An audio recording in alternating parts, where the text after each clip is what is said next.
Today we're going to be deep diving into Multibase India Ltd. Sounds good. We got a pretty interesting mix here, financial reports, news articles, and even some stock analysis to dig into. Yeah, it's kind of a full picture of the company, huh? It is. It's like you've given us this puzzle, and our mission is to try and put the pieces together and see what we find.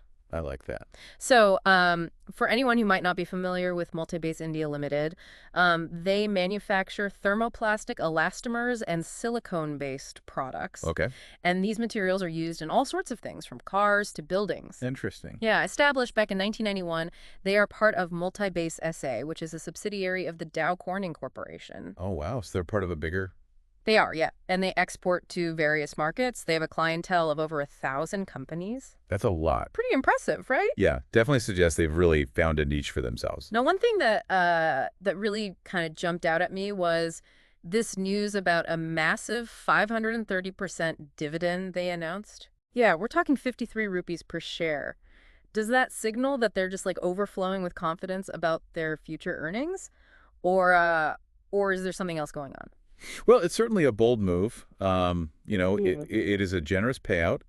And while it definitely could signal confidence, we have to remember that dividend payouts are a complex decision. Okay. Sometimes companies will actually use them to try to attract investors, even when their core operations aren't really performing as well as they would like. So it's kind of like trying to sweeten the deal a little bit. Yeah, exactly. Okay, so maybe too good to be true. We got to look a little deeper here. What? Luckily, we've got their financial statements from December 2023 through September 2024. So where should we start with all this? Well, let's start with revenue from operations. Okay. It seems like it's remained relatively stable over the past few quarters, hovering between 16 to 19 crores. Okay. But there is a noticeable dip in the September 2024 quarter, which actually seems to kind of align with that screener report's observation about their slow sales growth. Okay, so the top line isn't exactly booming, but their profit before tax seems pretty healthy, especially in that most recent quarter, June 2024. More than doubled from the previous quarter. Yeah, but if we take a closer look, Yeah. remember how that screener analysis actually flagged other income Yeah. as a potential concern? Right? Well, it looks like other income makes up a pretty substantial portion of their total income. Yeah, you're right. In that June 2024 report, other income accounts for almost 2 crores out of a total income of just over 21 crores. Right. Yeah, that's not a small amount. And it gets even more interesting. In their year-end report for March 2024, other income contributes a whopping 7.7 crores out of a total of 72.5 crores. Whoa. That's over 10%. Okay, now I'm really curious. What is this other income, and why should we be concerned that it's such a big part of the picture? That's a great question. Other income can actually come from a bunch of different sources, such as interest on investments, rent from property, or even like a sale of assets. It can be totally legitimate. But it's important to really understand its nature and how sustainable it is. Because if a company relies too much on other income, it might indicate that their core operations aren't really generating enough profit to stand on their own. So it's almost like judging a restaurant's success based on how much bottled water they sell instead of the food. Exactly. Okay, so a reliance on other income could be a bit of a red flag. Makes me wonder what exactly is driving Multibase India's other income, and if it's reliable, in the long run. Yeah. Definitely something to dig into later. But first, are there any other trends or red flags that you're seeing when we look at these financials?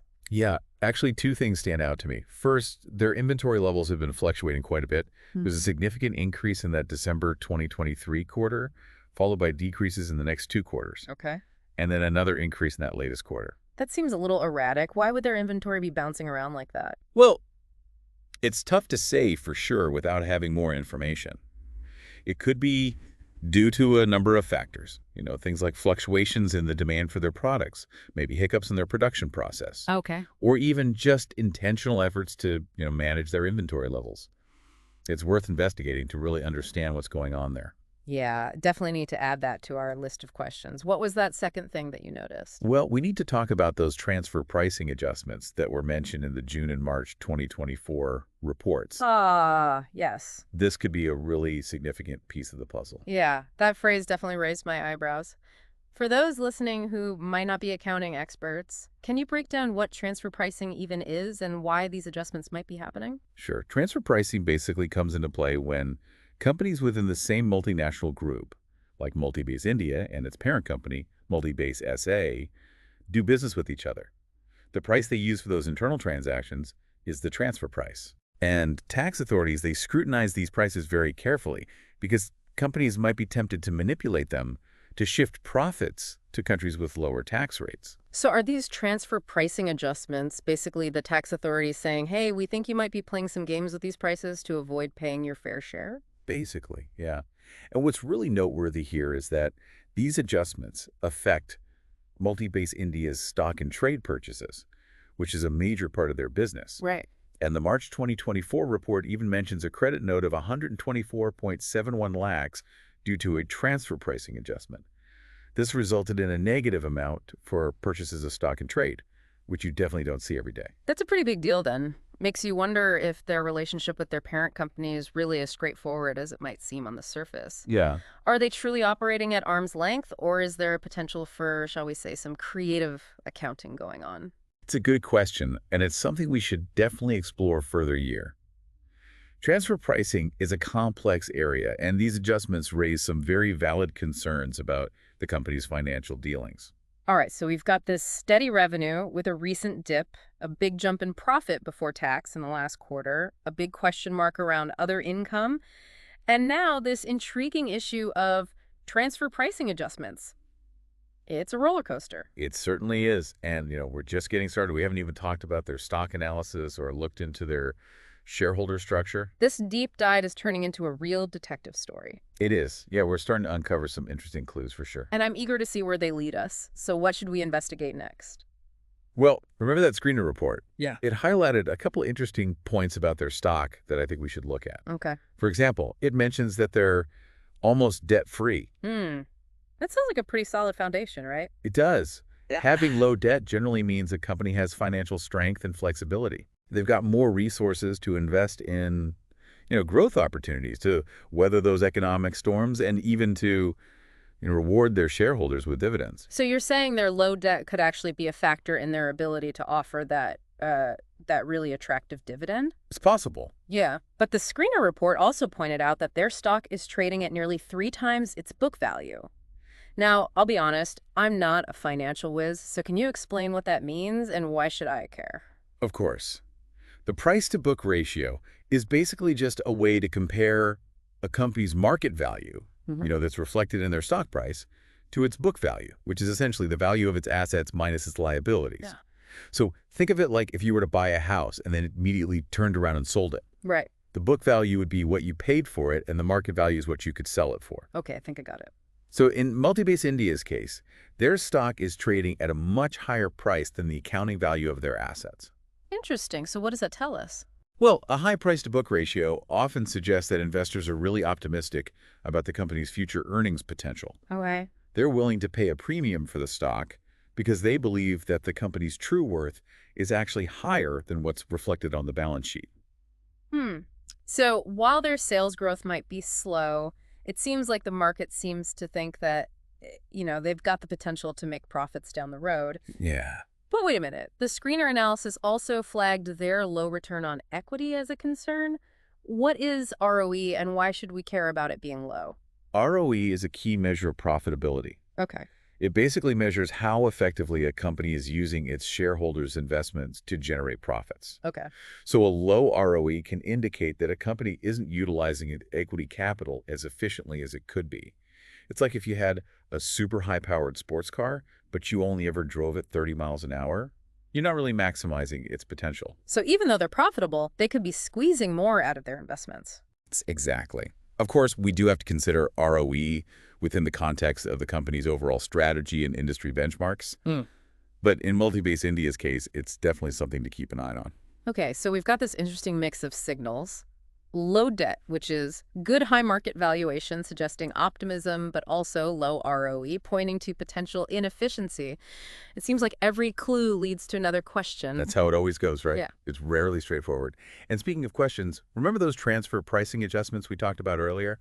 I think it's time to delve a little deeper into that rabbit hole. Yeah, let's put those detective hats back on. Can you remind our listeners about the significance of those adjustments and what red flags we should be looking out for? Sure. So these adjustments, which appear in both the June and March 2024 reports, suggest that tax authorities have raised concerns about how Multibase India is pricing its transactions with its parent company, Multibase SA. Right. Remember, they're part of the same multinational group, so there's always that risk of manipulating prices to minimize their taxes. Yeah, it's like they're trying to blur the lines between their internal operations and their external financial reporting. Exactly. Yeah. And the fact that these adjustments have been made on multiple occasions suggests a pattern of behavior that I think really warrants further investigation. So what specific questions should we be asking to really get to the bottom of this? Well, first, I think we need to understand the scale of these adjustments. Okay. How much money are we actually talking about? What's the impact on their financial statement? Right. Second, we need to understand the reasoning behind the adjustments. What was it about their pricing that tax authorities found to be a problem? Mm. And finally, what are the potential consequences? If they're found to be engaging in some kind of aggressive tax avoidance scheme, could they be facing fines, penalties, damage to their reputation? Those are some serious implications. It seems like this transfer pricing issue could really be a game changer, for potential investors. It could. And this brings us back to the bigger picture. What does all this information tell us about Multibase India Ltd as a potential investment? That's the million-dollar question, isn't it? We've uncovered a mix of positives and negatives. They're profitable, they have a strong dividend payout, and they're almost debt-free, but they're also dealing with slow sales growth, a concerning reliance on other income, and these red flags around transfer pricing. It's a lot to process. It is. And I think the key takeaway here is that investing in Multibase India definitely carries some risk. There's potential for growth and reward, but there are also some, significant uncertainties that need to be addressed. So what would you recommend to our listeners who are maybe thinking about investing in Multibase India? What additional research or analysis should they do? Well, I think I'd recommend focusing on three key areas. First, delve a little deeper into that other income. What are the sources, and are they going to be reliable in the long run? Second, look into those transfer pricing adjustments. What's the history there, and what are the potential consequences? And finally, I'd say analyze their sales growth in detail. What's causing that slow growth, and do they have any concrete plans to address it? Those are all excellent points. It feels like we've only just scratched the surface of this financial puzzle. Yeah. And one piece that I'm particularly interested in is the relationship between Multibase India and its parent company. We've talked about the transfer pricing issue, but what other dynamics might be at play between these two? That's a great question, and it's one that we're going to explore in the final part of our deep dive.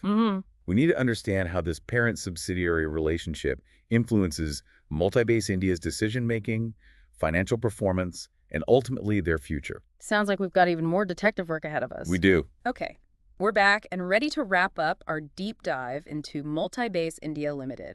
And as promised, we're going to zero in on their relationship with their parent company, Multibase SA. This is where things get really interesting. We talked about the potential conflicts of interest with those transfer pricing adjustments. Right.